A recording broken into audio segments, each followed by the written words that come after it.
متع جائز ہے بلکہ ضروری ہے، یہ آپ کی کتابوں سے میں نے لیا ہے۔ جواز متع کا عقیدہ نہ رکھنے والا شیعت سے خارج ہے، اور متع مجوسیہ مطلب آتش پرست، یہودیہ، نصرانیہ کی عورت سے بھی جائز ہے۔ دیکھیں ضروری ہے جس کو حرام میں مبتلا ہونے کا خوف ہے، جائز ہے تو جائز ہے کیونکہ قرآن میں آیت آئی ہے، نبی مکرم کے زمانے میں ہوتا رہا، بعض صحابہ کی اولادیں متع کی اولادیں تھیں، لہٰذا یہ تو جائز ہے، صحابہ کرام نے لیکن کیا۔ بعد میں یہ حرام ہو گیا یہ کہتے ہیں مگر ہم نہیں مانتے، کیونکہ حضرت ابن عباس رضی اللہ تعالیٰ عنہ حبر الامہ فرماتے ہیں کہ یہ روایت نہیں ہے، متع حرام قرار نہیں دیا گیا۔ متع آخر تک ہمیشہ نبی مکرم نے، خلفائے ثلاثہ نے، مولا علی نے، کسی نے متع کو حرام قرار نہیں دیا، یہ ابن عباس کا فرمانا ہے، حضرت ابن عباس رضی اللہ تعالیٰ عنہ۔ جہاں تک بات ہے کہ واجب ہے، لازم ہے، تو جس کو حرام میں زنا میں پڑنے کا خوف ہے اس کو تو واجب ہے، وہ تو متع کرے بھائی، زنا نہیں کرے، حرام کام نہیں کرے، اس کے لیے واجب ہے۔ لیکن آپ کو پتہ ہے کہ حرام قرار دے دیا گیا تھا؟ نہیں، حرام پتہ ہے کہ حرام قرار نہیں دیا گیا تھا۔ اچھا، آپ نہیں مانتے؟ اچھا سر، اس سے پہلے کہ میں آگے جاؤں، یہی جو کتاب ہے ملا یازر الفقی ابی جعفر محمد بن علی بن الحسین قمی کی جلد اول میں اذان کے بارے میں ہے، آپ کی جو اذان ہے اس میں ہے کہ یہ جو اذان میں آپ کا اضافہ ہے یہ اضافہ ہے، اور لعنت فرمائی ہے جنہوں نے یہ اضافہ کیا۔ یہ اس کا میں ایک پیج لے کے آیا ہوں، یہ جی میں متوجہ ہوں۔ ہاں جی، یہ وہ پیج ہے جس میں ہے کہ اصل اذان بھی اس میں لکھی ہوئی ہے، جس میں یہ علی ولی اللہ اور وہ بالفصل خلیفہ بالفصل نہیں ہے، خلافت بلا فصل کا اعلان نہیں نہیں ہے۔ جی، لعنت کا لفظ میں اس میں مفوضہ اور غالیوں نے ایسا کیا ہے۔ یہ دیکھیں، میں آپ سے عرض کروں کہ ہماری تمام، یہ ایک کتاب نہیں، میں تو آپ کو اور کتابیں بتا دیتا ہوں۔ یہ آپ کی یہ جیسے مثال کے طور پہ میں مان رہا ہوں اس کو، نہیں، میں معذرت چاہتا ہوں، اصول کافی، فروغ کافی، تہذیب الاحکام، ملا یازر الفقی، یہ آپ کی بڑی کتابوں میں سے ایک کتاب ہے۔ اس کے علاوہ بھی یہ بڑی کتابیں، جی، اس کے علاوہ بھی جو ہماری اور ان کتابوں سے لکھا گیا ہے، فقہا نے اس کو لکھا ہے۔ دیکھیں، یہ اذان آپ نے دیکھی ہے؟ جی ہاں، من قال لا الہ الا اللہ محمد الرسول اللہ صلی اللہ علیہ وسلم، جیسے میں معذرت چاہتا ہوں کہ یہ ہے اذان، اس میں جو ہے اللہ اکبر اللہ اکبر اللہ اکبر اللہ اکبر، اشہد ان لا الہ الا اللہ، اشہد ان لا الہ الا اللہ، اشہد ان محمد رسول اللہ، اشہد ان محمد رسول اللہ، حی علی الصلاۃ، حی علی الصلاۃ، حی علی الفلاح، حی علی الفلاح، حی علی خیر العمل، حی علی خیر العمل، اللہ اکبر اللہ اکبر، لا الہ الا اللہ۔ جی دیکھیں، اس میں ایک تو میں اہم اصلی والی موضوع پہ آتے ہیں کہ اسلام کے لیے، مسلمان ہونے کے لیے جو ہمارا کلمہ ہے وہ لا الہ الا اللہ محمد رسول اللہ۔ علی ولا کانا سارا علامتاً للتشیع، ایک علامت کے طور پر اور ایک شناخت کے طور پر یہ شروع ہوئی، یہ کلمہ اذانوں میں کہنے۔ جز کے طور پہ ہمارے علماء، ہمارے فقہا اس کو نہیں مانتے، علامت کے طور پہ مانتے ہیں، نشانی کے طور پہ مانتے ہیں۔ جیسے صلوات پہلے پڑھنا اذان تو نہیں ہے، سارے مسلمان پڑھ رہے ہیں اس وقت، یعنی اکثر مسلمان جب اذان کہہ رہے ہوتے ہیں تو نبی مکرم پہ درود و سلام پڑھتے ہیں، اذان سے پہلے پڑھ رہے ہوتے ہیں، اذان کے ساتھ پڑھ رہے ہوتے ہیں، اذان کے بعد ایک دعا پڑھی جا رہی ہوتی ہے، تو وہ اذان تو نہیں ہوتی مگر اس کے ساتھ پڑھی جا رہی ہوتی ہے۔ لیکن سر اس میں تکفیر یا تقسیم، تکفیر بڑا لفظ ہے، میں اس کی طرف نہیں جاتا، اور میں یقین کریں آپ کی بہت ساری کتابوں میں بہت ساری ایسی چیزیں لکھی ہوئی ہیں، چونکہ میں یہ جو علماء سے ملنے کا سلسلہ اس میں جوڑنے کی بات کی ہے۔ صحیح ہے، سوال میں ضرور کرتا ہوں کہ یہ میرے اپنے سوال ہوتے ہیں، میرا دل کرتا ہے پوچھوں، لیکن اللہ کرے ہم جڑ جائیں تو کوئی سینکڑوں ایسی چیزیں ہیں صحابہ کرام کے بارے میں، چاروں خلفائے راشدین کے بارے میں، ایسی چیزیں کہ جو میں نے لی نہیں ہیں، اس میں پڑھی ضرور، لیکن یہ اس میں تقسیم اور کی بات نہیں ہوتی جب آپ اس طرح بات کرتے ہیں، کیونکہ بہت سارے، جیسے ابھی آپ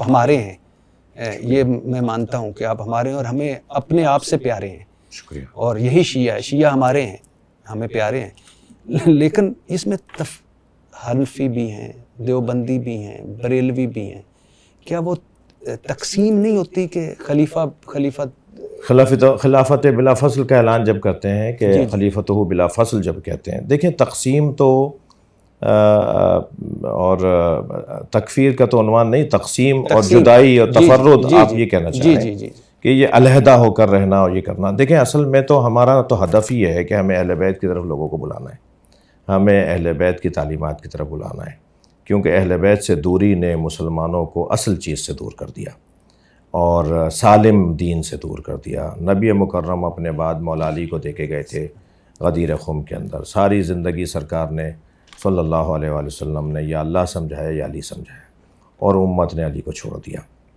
تو ہمارا تو مقصد، ہمیں اگر استحباب کے عنوان سے بھی اشہد ان امیر المومنین علی ولی اللہ کہنا پڑا، مستحب کی نیت سے بھی کہنا پڑا، رجا کی نیت سے بھی، قربتاً اللہ کی نیت سے بھی، ہر جگہ ہمیں، کیونکہ تینوں کلمے قرآن کی آیات کے اندر 3 ولایتوں کا اور 3 مولاؤں کا تذکرہ ہے سورہ مائدہ کی 55ویں آیت میں. ہمارے پاس جو دلائل تینوں گواہیوں کے ہیں، یعنی اللہ رسول اور مولا علی کی ولایت کی گواہی، مولا علی کے مولا ہونے کی گواہی، جہاں جہاں ہمیں ملے گی، جہاں جہاں ہمیں ملی ہے تو ہم ہر جگہ اس کو پڑھنے کی کوشش کریں گے تاکہ لوگوں کی توجہ ہو اہل بیت کی طرف. اور اہل بیت کی طرف تو ماتم کا فلسفہ بھی یہی ہے، گریے کا فلسفہ بھی یہی ہے کہ اسی طرح اہل بیت. لیکن سر یہ ملا یازر الفقی میں ابی جعفر محمد بن علی بن الحسین قمی میں مان جلد اول میں لکھ رہے ہیں، یہ بہت سخت لفظ ہے، لعنت فرمائی. نہیں، میں مان رہا ہوں کہ ہماری کتابوں میں چیزیں ہیں، مگر دیکھیں ہر دور کے اندر فقہا نے اجتہاد بھی کیا ہے، فقہا نے اپنے موقف کو روشن بھی کیا ہے. یہ جس دور کی آپ کتاب کا حوالہ دے رہے ہیں یہ تقریباً 1000 سال پرانی کتاب ہے. جی جی. اور آج گزشتہ کوئی 600 سال سے جو فقہا امامیہ کی ایک روش مسلم ہو گئی ہے، جو طے ہو گئی ہے، جو رائج ہو گئی ہے، وہ یہ نہیں ہے، وہ یہ نہیں ہے. اچھا، اس کا وہ انکار بھی نہیں کرتے. ہمارے فقہا ان روایات کو تقیہ کے اوپر حمل کرتے ہیں، ہمارے فقہا ان روایات کو اس زمانے کے حالات کے اوپر حمل کرتے ہیں کہ اس زمانے کے حالات کچھ اور حالات تھے. لہٰذا آج کا جو شیعہ فقی ہے، آج ہی کا نہیں، یعنی اب سے کوئی 600 سال سے، وہ اس نظریے کا حامل نہیں ہے، وہ اس سے ہٹ کر سوچتا ہے. جی میں آپ کا ٹھیک ہے. اچھا، رہ گئی بات یہ کہ تفرد کی طرف جائیں تو ہم تو تفرد کی طرف واقعاً جاتے ہیں، یعنی اس میں ہمیں فخر ہے کہ ہم تفرد کی طرف جاتے ہیں، مگر لڑانے کے لیے نہیں، بھڑانے کے لیے نہیں، نفرتیں پھیلانے کے لیے نہیں، خوشبو سنگھانے کے لیے، خوبیاں دکھانے کے لیے، محاسن دکھانے کے لیے. ہم اگر اس طرح کا کوئی کام کریں گے تو کیا مقصد ہے بھائی آپ کا؟ آپ لڑوانا چاہ رہے ہیں؟ نہیں، ہم اس بات کی طرف توجہ دلانا چاہ رہے ہیں کہ جو زیادہ بہتر، بیسٹ ہے، بہتر ہے، میرٹ کے اوپر ہم بات کر رہے ہوتے ہیں. یعنی اغزاکم علی، عالمکم علی، افقاہکم علی، ہر طرح سے علی مولا کے لیے حضرت نے سرکار دو جہاں صلی اللہ علیہ وسلم نے فرمایا کہ میرا علی ایسا ہے. ہم چاہتے ہیں کہ جتنی بھی کمالات اور خوبیاں نبی مکرم صلی اللہ علیہ وسلم مولا علی کی صورت میں دے کے گئے، امت اس کی طرف توجہ کرے. تو اگر ہمیں ایک سہارا بھی مل جائے گا نا، استحباب کا بھی سہارا مل جائے گا، ہم اس سہارے کو لے کر مولا کا ذکر کریں گے. جی میں ابھی ولایت و وسائط کی طرف آتا ہوں، لیکن اسی کتاب کا چونکہ ذکر ہو رہا ہے کہ تو اسی کتاب میں لکھا ہوا ہے کہ تھوک کے ساتھ استنجا جائز ہے. وہی میں عرض کر رہا ہوں کہ ان کتابوں میں خود آپ اگر یہ والی گفتگو شروع کریں گے نا تو پھر تو بہار الانوار میں بہت کچھ لکھا ہوا ہے. علامہ مجلسی کی کتاب بہار الانوار، ہمارے یہاں بڑی ایک معتبر بڑی کتاب، ایک طویل مطول کتاب. یہ ٹھیک نہیں ہے، ہم نہیں صحیح ہمیں. اور اسی کتاب میں جلد سوئم میں ہے کہ گدھے کا گوشت حلال ہے. جی مکروہ ہے، حلال ادھر لکھا ہوا. وہی میں عرض کر رہا ہوں کہ اگر فلاں چیز کا خون، فلاں جانور کھانا حلال، تو کتابوں میں ہم نے تو اس کے اوپر دعویٰ ہی نہیں کیا نا صحیح ہے یہ. ہاں، میرا موٹا جواب یہ ہے لیکن آپ نے کہا ٹھیک نہیں ہے. نہیں، ٹھیک نہیں ہے. اچھا، کیوں ٹھیک نہیں ہے؟ اس لیے کہ ان بزرگوں نے ہر طرح کی حدیث کو نقل کیا ہے. جی علی ولی اللہ والی بھی آپ لے لیجئے، اس کو بھی اسی پہ حمل کر رہا ہوں میں ہی نہیں، میرے بڑے بزرگ حمل کرتے ہیں اس بات کو. لیکن جب آپ اجتہاد کرتے ہیں تو ان کو یہ کتاب چھاپیں تو اس میں کہ یہ ساری یہ تو حسن ہے، یہ رہنے دیں نا، یہ رہنے دیں. ہاں، ان کو یہ تو حسن ہے، ورنہ تو صحیح بخاری کے اندر تو بھی ایسے ہی بہت کچھ ہے، مسلم میں بھی ایسے بہت کچھ ہے، اسے ٹچ نہیں کریں، موقع کے اوپر چھوڑ دیں. جی ٹھیک ہے. اگر ہم نے یہ کرنا شروع کر دیا تو یہ خیانت کہلائے گی. جی جی، اس کو جیسا ہے صحیح رہنے دیں. اچھا، ولایت و وسائط میں امام افضل انبیاء سے ماسوائے محمد رسول اللہ کے صلی اللہ علیہ وسلم کے ایران کی شائع شدہ کتاب محمد بن یعقوب کلینی کی کتاب اصول کافی باب دوئم میں ہے. امام باقر سے روایت ہے کہ اسلام کے 5 ارکان ہیں: نماز، زکوٰۃ، روزہ، حج اور ولایت. یہاں لکھا ہے جتنی اہمیت عقیدہ ولایت کی ہے اتنی کسی رکن کی نہیں.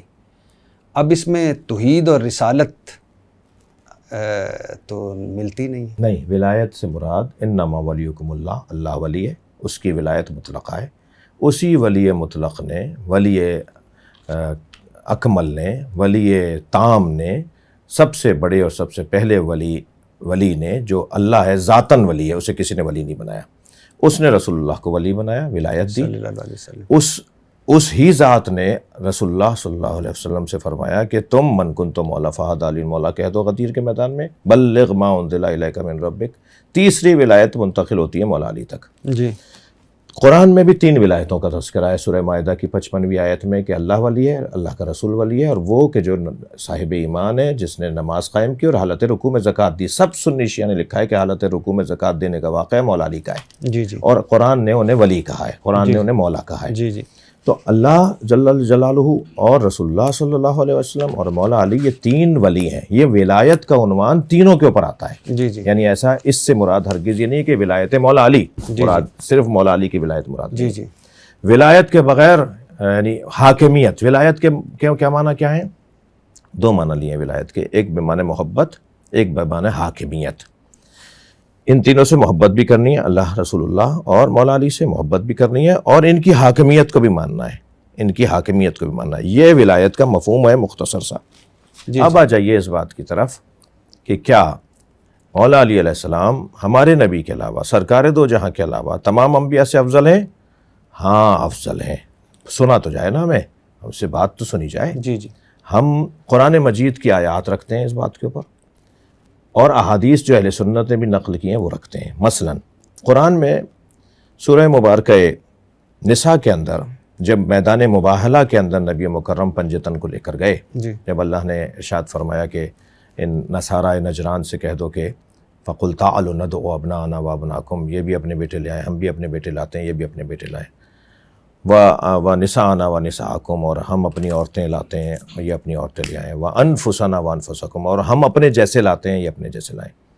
یہ جو ہم اپنے جیسے لاتے ہیں ان کی جگہ نبی مکرم مولا علی کو لے کے گئے، اکیلے مولا علی کو لے کے گئے، ٹھیک ہے۔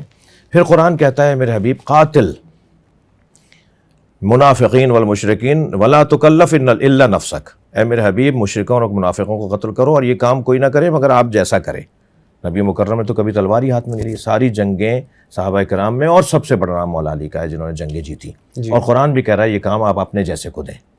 تو پھر مولا علی علیہ السلام کے لیے نبی کا یہ فرمانا من اراد ان ينظر الى آدم فی علمہ والى نوح فی علمہ والى ابراہیم فی خلتہ، جو چاہتا ہے آدم کو ان کے علم میں دیکھے، جو چاہتا ہے ابراہیم کو ان کی خلت میں دیکھے، جو چاہتا ہے عیسیٰ کو ان کے جمال میں دیکھے، ایک لمبی لسٹ سرکار دو جہاں نے بیان فرمائی جسے سنی شیعہ نے لکھا ہے، اور پھر فرمایا فَلْيَنظُرْ إِلَىٰ عَلِي بْنِ أَبِي طالب، وہ سارے نبیوں کو ایک جگہ دیکھنا چاہتا ہے، وہ علی کو دیکھ لے۔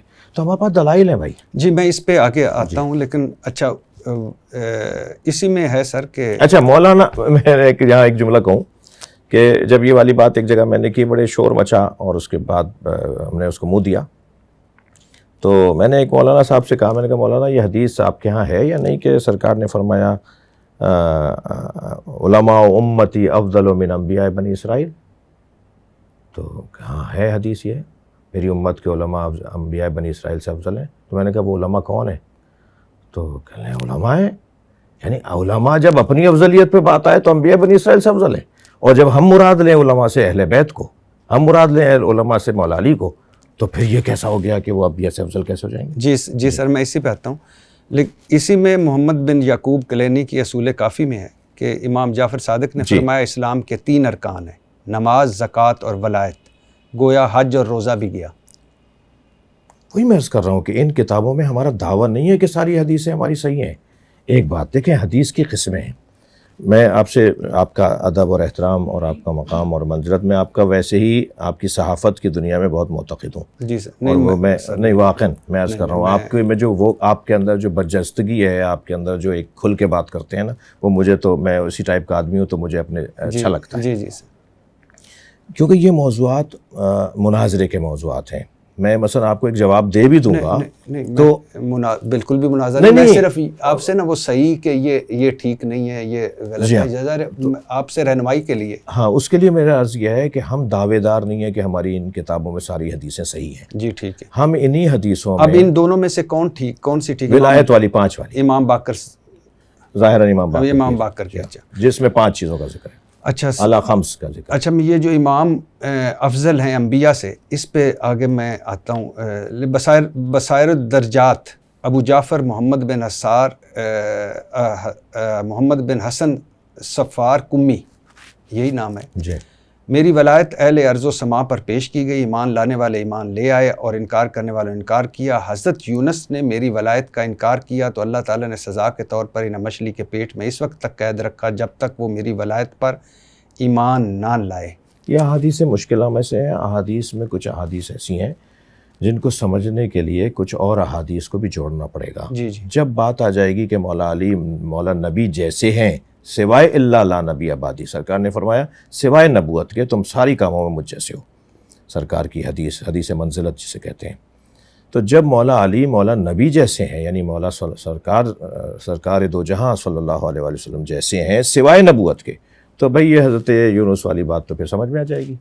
ٹھیک ہے، میں اس پہ پھر وہ آگے چلتے ہیں. آیت اللہ ابو الفضل ابن رضا برقی کمی 1600 صفحات پر مشتمل ہے. تفسیر قرآن ان کی، محدث ہے، مناظر ہے، مفسر ہے، مورخ ہیں. وہ لکھتے امام جعفر صادق نے فرمایا کہ حضرت آدم سے لے کر جتنے نبی بھی مبعوث ہوئے سب کے سب دنیا میں واپس آئیں گے اور امیر المومنین حضرت علی رضی اللہ تعالیٰ ان کی مدد کریں گے. جی ٹھیک ہے، صحیح ہے. ٹھیک ہے. اچھا کمی صاحب اپنی تفسیر الکمی میں لکھتے ہیں، یہ میں اس لیے کرتا جا رہا ہوں کہ پھر یہ بہت لمبا ہو جائے گا، میں آگے اس پہ.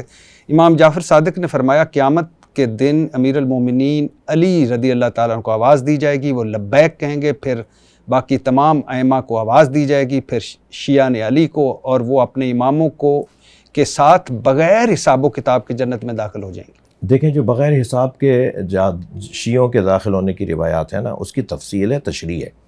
وہ شیعہ جو وہ 110 صفات پہ دنیا میں عمل کر چکے ہیں، اب کیا حساب دینا ہے انہیں؟ جنہوں نے وہ 18 صفات پر زندگی گزار کر ہتھیلی پہ انگارے کی طرح ایمان بچایا ہوگا، انہیں اب کیا قیامت میں حساب دینا ہے؟ یہ جو بغیر حساب کے جنت میں 70 شیعہ کا لفظ بھی ہے بعض جگہ کہ 70 شیعہ ایسے ہوں گے جو بغیر حساب کے جنت میں جائیں گے، وہ وہی شیعہ ہیں جنہوں نے دنیا میں حساب دے دیا. میثم تمار جیسے شیعہ، مقداد رضوان اللہ تعالیٰ علیہ جیسے شیعہ، حضرت مالک اشتر جیسے شیعہ، جنہوں نے حضرت سلمان فارسی رضی اللہ تعالیٰ عنہ جیسے شیعہ، جنہوں نے اپنی زندگی کے اندر پہلے ہی بہت حساب دے دیا، اللہ ان کو انعام دے گا کہ انہیں جنت کی طرف. لیکن اب آگے آئیے. ابو عمرو بن محمد بن عمر بن عبدالعزیز کشی کی کتاب اختیار معرفت الرجال المعروف وہی رجال کشی میں ہے کہ امام جعفر صادق کے پاس کسی شرابی آدمی کا ذکر کیا گیا جس نے حضرت علی کی محبت میں اشعار لکھے تھے. تو امام جعفر نے فرمایا اگرچہ وہ شرابی تھا مگر علی رضی اللہ تعالیٰ سے محبت کرتا تھا، اور محب علی اگر شرابی بھی ہو تو اللہ اسے معاف کر دے گا. جب گردنیں کاٹی جا رہی ہوں، جب الٹا لٹکایا جا رہا ہو، جب ان کے خون سے گارہ بنا کے عمارتیں بنائی جا رہی ہوں، جب علی نام رکھنے پر اتنے کوڑے مارے جاتے ہوں، درباروں سے نکال دیا جاتا ہو، بیت المال سے مال بند کر دیا جاتا ہو، حسن حسین نام لکھنا ممنوع قرار دے دیا گیا ہو، جب علی کا نام لینا ہزاروں نمازوں سے افضل، جب علی کا نام لینا سینکڑوں روزوں سے افضل، کیونکہ ایسے نماز روزے کہ جو تمہیں دین کی تظاہر تو دکھاتے ہوں، تمہارا اسلام تو دکھاتے ہوں، مگر تمہارے اندر منافقت کو پالتے ہوں، تمہارے اندر شیطنت کو پالتے ہوں. تم ظاہری طور پہ تم مسلمان نظر آ رہے ہو، اندر تم کافروں سے بھی بدتر ہو. تو ایسا بندہ جو ان کرداروں میں کمزور ضرور ہے مگر وہ جرأت کے ساتھ کھڑا ہے، کہا مار دو مجھے، میں علی کا نام لوں گا، کیونکہ علی کا نام لینا موت کے برابر تھا. یہ وہ اس دور کی حدیث ہیں کہ جس دور کے اندر اہل بیت کا نام لینا اتنا بڑا جرم تھا. اب ایسی کیفیت میں کیا اسے انعام نہیں دیا جائے گا کہ تم نے ٹھیک ہے یہ تمہارے اندر کمزوری، یہ تمہارے اندر کمزوری، وہ تمہارے اندر کمزوری، مگر تم نے اصلی چیز نہیں چھوڑی. مجھے آپ بتائیے کہ کیا کتنی مدت تک لوگ شراب پیتے رہے اسلام کے آغاز میں، وہ مسلمان نہیں تھے؟ لیکن بعد میں قرآن نے جب ممنوع کر دیا. نہیں، میں یہ ہرگز نہیں کہہ رہا شراب پینا جائز ہے، جب بعد میں اللہ نے منع فرما دی. حرام ہے. حرام بھی ایسا کہ اگر ایک قطرہ بھی وہاں پر گرا ہوا ہو، ایک قطرہ رکھا ہوا بھی ہو تو اس ٹیبل پہ نہیں. میری مراد میں کہہ رہا ہوں کہ اس سے پتہ لوگ کیا لیں گے کہ شرابی ہو، جو بھی ہو، محب علی ہو، وہ بخشا جائے گا. وہ اسے سمجھانا پڑے گا. ایسا ہرگز نہیں ہے، کیونکہ جو اپنے پسند کا دین لیتا ہے نا وہ تو یہ بات کرے گا، لیکن اسے بتایا جائے گا آپ اپنی پسند کا دین نہیں لیں گے کہ جہاں میرے مفاد میں ہو تو وہ میں ٹھیک ہے اور جہاں میرے مفاد میں نہیں ہو تو غلط ہے. ایسا نہیں. احادیث ائمہ اہل بیت کی کہ جو شخص ہماری محبت پر تکیہ کرتے ہوئے نماز اور روزہ اور عبادات کو ترک کر دیتا ہے اسے ہماری محبت کام نہیں آئے گی، اور جس نے نماز روزہ اور عبادات پہ تکیہ کرتے ہوئے ہماری محبت کو ترک کر دیا ہوگا اسے نماز روزہ کام نہیں آئے گی۔ تو یہ حدیث بھی ہمارے پاس، مگر کیونکہ آپ خاص اس حدیث کی طرف، اس روایت کی طرف اشارہ فرما رہے تھے، تو اس کا جو پس منظر ہے نا وہ حالات ہیں۔ ٹھیک ہے، ان حالات میں ایک آدمی کا یہی بہت بڑا جہاد ہے کہ وہ اس بد کرداری میں، بدعنوانی میں تو مبتلا ہے، مگر اس نے اصلی چیز نہیں چھوڑی۔ پھر فرمایا جو شخص بھی شہادت حسین بیان کر کے خود بھی روئے اور دوسروں کو بھی رلائے، اس کے تمام گناہ معاف کر دی جاتے ہیں اور اس کے لیے جنت واجب ہو جاتی ہے۔ معرفتنا، حدیثوں میں جو یہ جملے آئے ہیں نا، اس میں ایک ناظر اور ایک حاکم جملہ ہے، اور وہ ہے ہمارا حق ادا کرتے ہوئے۔ ہمارا حق تو یہ ہے کہ ہمیں خوش کرو، ہمیں راضی کرو، نماز روزہ حج زکوٰۃ، اللہ کی عبادات، انسانیت، شریعت کے اوپر عمل، ایک اچھے مسلمان بن کر رہنا اور ہماری محبت کے ساتھ رہنا، یہ ہمارا حق ہے۔ ہم جو کہہ رہے ہیں اسے مانو، ہم تو یہ نہیں کہہ رہے تم سے کہ تم غلط کام کرو اور پھر صرف ہمارا نعرہ لگا دو تم جنت میں چلے جاؤ۔ مطلب صرف رونے رلانے سے جنت نہیں ملے گی؟ نہیں، معرفت اس کی شرط ہے، ورنہ تو ہندو بھی روتا ہے، میں مجلس پڑھتا ہوں، ایک ہندو کے گھر کی مجلس پڑھتا ہوں، عیسائی بھی ماتم کرتے ہیں امام حسین کا، میں تو دعویٰ نہیں کر سکتا کہ جو اللہ کو، رسول کو نہ مانتا اور نبی کو خاتم نہ مانتا وہ جنت میں چلا جائے گا، میں تو دعویٰ نہیں کرتا۔ رونا اگر معیار ہے تو اس وقت جو ہے وہ آپ، ہر وہ انسان جس کا دل نرم ہوگا وہ حضرت علی اصغر کے مصائب سنے گا تو رو پڑے گا وہ۔